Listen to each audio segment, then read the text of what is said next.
with everyone. Now we're tasting the fruits of so many centuries that we're trying so hard this dunya. And now you're telling us to follow you. Because all our riches, all our trading, all our business, all our dunya is based on what? Is based on what? Is based on tyranny. You understand?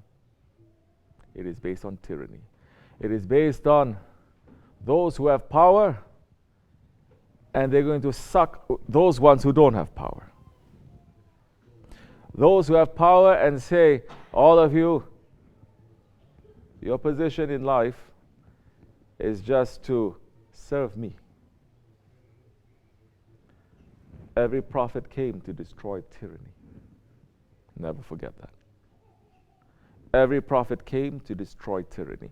During the time of the Holy Prophet, ﷺ, it was represented by Abu Jahl and Abu Lahab.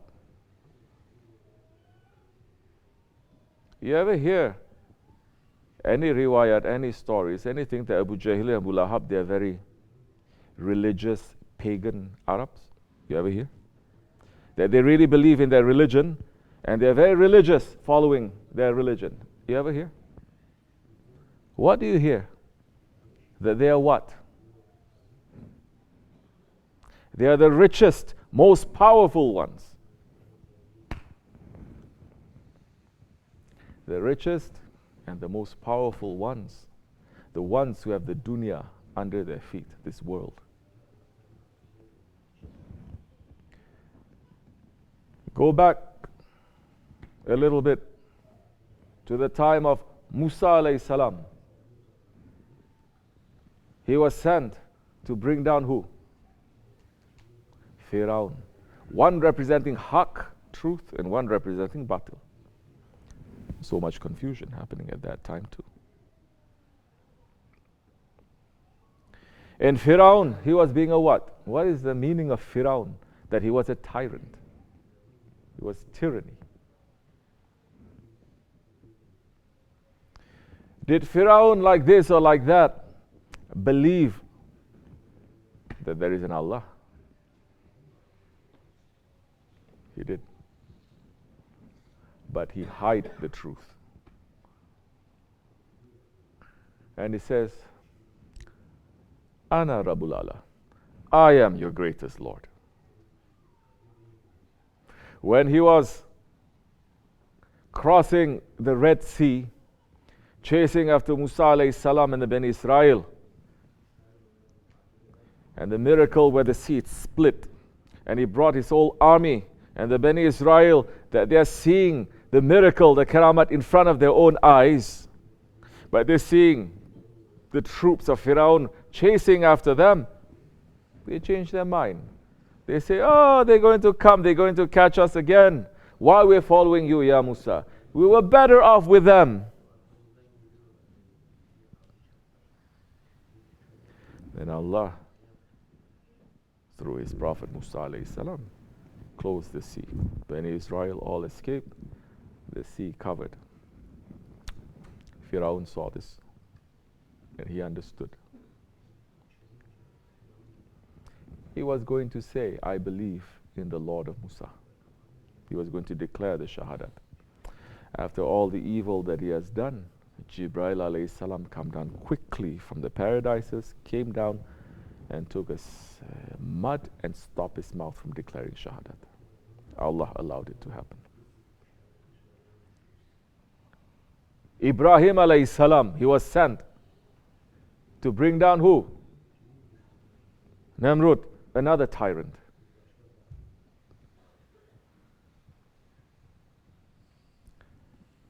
This tyrant that says, your Lord is the king of the skies, I'm the king of the earth. Allah subhanahu wa ta'ala did not like Namrud so much. He preferred Firaun. Now we're entering into the how beautiful, how layered, how complex spirituality is. Allah preferred Firaun. That's why Firaun is mentioned more times in the Quran than Namrud. Because Firaun, yes, he was a Firaun, but he was also fair to his people. His people. And Firaun, although he declared himself Lord to the people, privately, he says, you are Allah. I am just your creature. But I cannot help myself. This is my ego. Ibrahim alayhi salam, he was sent. And they made such a big fire for him, that fire can be seen. From where? Urfa. From Urfa all the way to Baghdad. And that time when they made the fire, they made sure it's not just a fire that they made. They did every action to celebrate the burning of Khalilullah, the friend of Allah, one. In that whole world, one. Burning the friend of Allah, and they made every action that they can make to show that Haqq is going to be completely destroyed. They made every disgusting wrong action to celebrate that. Anything that you can think of that is forbidden, that is wrong, they did it to celebrate. And when Ibrahim alayhi salam was thrown into the fire, the angels, they were all crying. And they're begging Allah, saying, Ya Rabbi, you're allowing your friend, one friend, the only one on earth, to be destroyed. And Allah says, go to him. Go to him and ask him if he needs your help. He was a tyrant. How was he destroyed? How was he destroyed? Through one mosquito.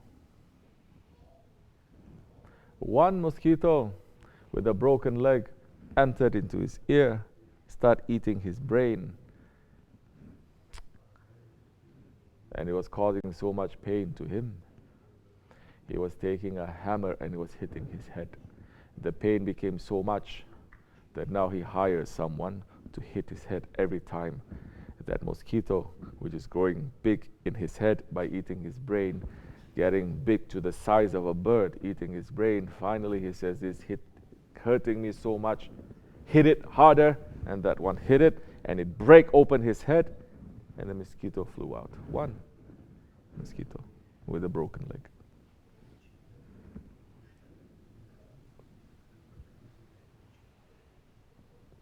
Firaun was destroyed by what? Firaun was destroyed by the same element that was saving Musa alayhi salam. Water. Water. In Abu Jahil, in Abu Lahab. The name is Abu Jahil. The name is Abu Lahab. Their real names is showing their rank and their stature. Abu Jahil means what? The father of ignorance. Because that one is one of the richest, most powerful, most intelligent people. Same with Abu Lahab. Abu Lahab means the father of what? Fire. Because now they're using that intelligence, they're using their wealth, they're using everything that they have, and they understood that one which is from them, from their own flesh and blood. The Holy Prophet ﷺ was from their family. And they look down on him and they say, if anyone was going to be a prophet, it was going to be us, not you. You are orphan, camel herder. And they became the tyrants. And the Prophet ﷺ came to destroy tyranny. So what happened today? What happened now? What has this got to do with us now? We are listening to the sohbats of our Shaykh for years, decades, he's saying. What? It used to be there was one Firaun, one Namrud, one Abu Lahab, one Abu Jahil. Now, this whole world is filled with tyrants. It's filled with tyrants. Don't be so quick to say, oh, the regimes, they are tyrants.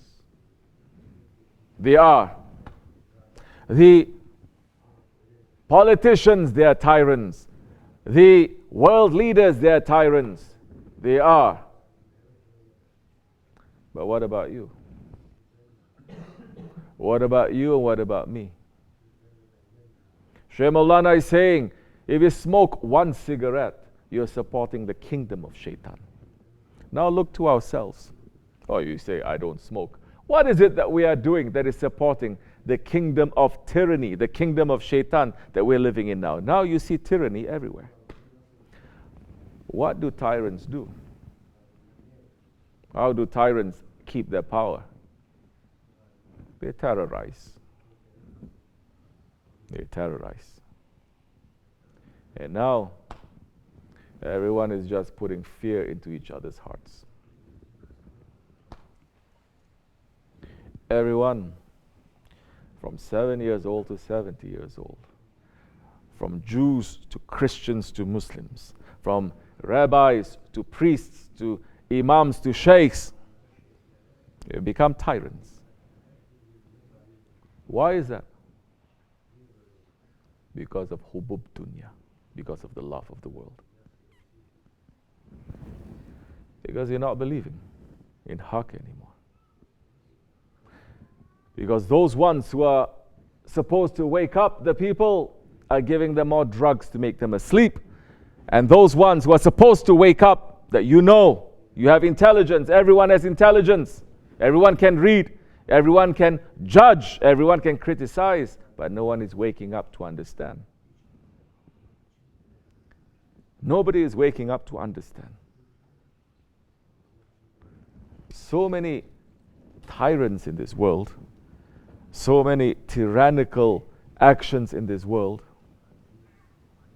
but nobody is saying, we did it to ourselves. We did it to ourselves. Don't be so quick to say, oh, all these things that is happening to you, or the West, you did it to yourself. What about us Muslims? What about us? These things that is happening to us. How are these things happening? Why Allah is allowing it to happen? Why Allah is allowing this? You cannot say what is happening to the Muslim nation now, it is a blessing. No, it is a punishment. It is a curse. And it is through the hands of what? It used to be. When there is a punishment coming, Allah subhanahu wa ta'ala would allow the punishment to come because of what? The request of His prophets. Correct? Or His awliya, when they say they have gone too much to the wrong direction. This is the only way to make them to wake up. Or they do something wrong to their prophets and to their awliya, then the curse comes down to them. And now, what about the Muslims? Things that are happening to us in this world now. We're going to blame the West. We're going to blame others. Why it happened? Why Allah gave them the power to put the punishment to us? Something to think about. Something to understand. So that means you're a person who is walking on the ground, walking on the road, and you trip and you fall on your face, you hurt yourself. The Muslims are a nation that is walking on the Siratul Mustaqim. And we trip because we took a detour. We started following the path of those that Allah is not pleased with. Because we follow the path of those who have deviated. Because we followed the path of those ones who's pulling Allah's curse, because we're following the path and the ways of the unbelievers that the Holy Prophet ﷺ says, do not follow the unbelievers.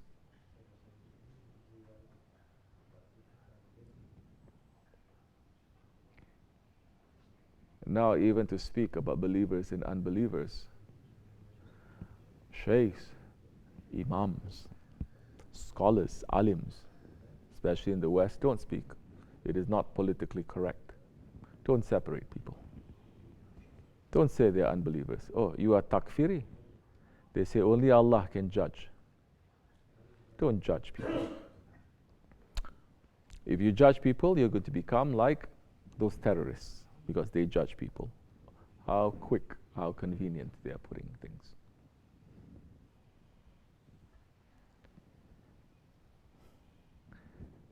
So now the Muslims, why Allah is giving the power to those ones, the unbelievers. If you walk on the street and you trip and you fall, what's the first thing you're going to do? Say, what's the first thing you're going to do? You get up. Then what do? First thing you do is you look behind. I guarantee every person who walks and they trip, immediately, sometimes even before they get up, they look behind to see what caused them to trip. This ummah didn't trip. We fell off the cliff. And we're still falling. You think this is something? We're still falling. But we're not looking back to see what is making us to trip. If we don't, and in this month of what? Safar.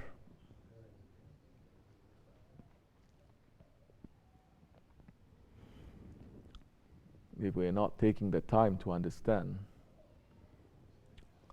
just as is the month of Safar, Safari, we are travelers in this world.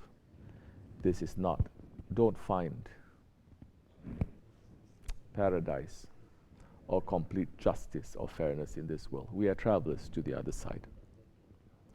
And in this month of Safar, where 700,000 curses, Allah subhanahu wa ta'ala is letting it to fall to the first paradises, to the first skies. From this Safar and to next Safar, all those 700,000 curses, depending on who is there to pull those curses, it will fall from individuals to nations, to the whole entire ummah. In this month, we're knowing this, and we are not saying Astaghfirullah. We're not looking back. We fell. Astaghfirullah. As an ummah, we say, Allah put us high once. What was the reason for that? We did not have this many people. We did not have this much wealth. We did not have this much technology. We did not have this much literacy. We did not have this much anything that we have now. We have more than we had before. But Allah put us high when we had nothing. And now we have everything and we are down low. Lowest point ever in Islamic history. If we are not standing up and trying to understand how we fell, then to say Astaghfirullah, we're going to keep on falling. And no help is going to come. No help. What did the Ottomans they say? What do the awliya they say? The ummah, we are suffering. Let me give you one simple explanation.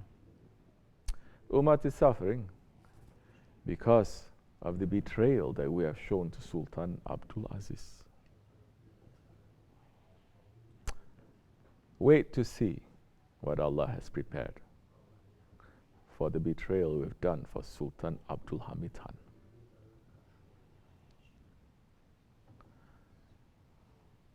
People are quick, alims, to say, oh, those ones who are holding high the Ottomans, they are dreaming. They are living in a fantasy world. They are romanticizing. Yeah, it's going to be very romantic for you. It's going to be those ones who are thinking like that, and anyone who is following them is going to be very romantic for you, with shaitan, with your ego in the hellfire. Very romantic, believe me.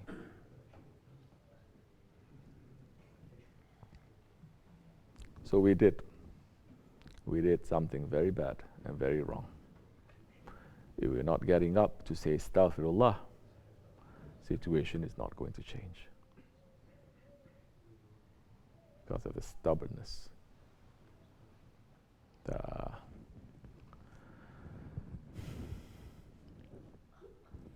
For a man to understand what he has done wrong, he needs just some time by himself to be reminded of that, to take away everything that is going to distract him, to understand. Who has time these days, from individuals to nations, for everyone to pull back and to say, think now. Pull yourself away from every distraction. Now think what we have done and ask for forgiveness. Yes, during the time of the Ottomans, they did that. As a whole empire, they did that. Every Thursday night, the whole empire shut down for zikr, to say astaghfirullah, to understand. Every holy day and holy night, the whole empire would shut down for the sake of Allah.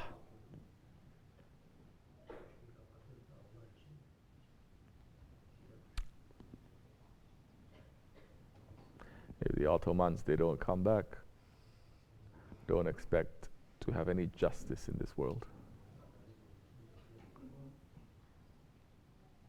As you like, believe it or not. We are no one, but we are following someones. And those someones, they are taking their knowledge from somewhere. We are here because we want to prepare ourselves for Haqq. Everyone is saying we don't want war, we don't want war. I say wake up. War is already happening. It just hasn't reached your doorstep yet. The rest of the world is burning. It just hasn't reached to us yet.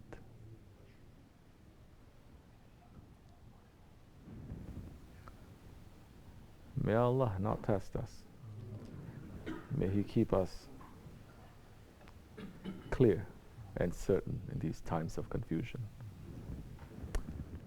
By holding on to those ones who are on the right way, by holding on to those ones who are clear. Don't expect to find clarity through our own minds. Just by looking here and there, you're going to find some clarity. Clarity and haqq and truth, you can only get from the people of truth. They will give it to you. Hold on to it. Our intention is to hold on to the jubbah of our Shaykh and never let go. We are weak ones. If we rely on our own understanding, we definitely will fail, you and me. But we're holding on to our Shaykh, inshallah. And may Allah subhanahu wa ta'ala bring the one who is going to fix all these problems soon. May Allah send Mahdi alayhi salam soon. May we be ready for him. For the sake of the Holy Prophet alayhi salatu wassalam. Sultan al-Awliya and Sahib al-Saif. Al-Fatiha.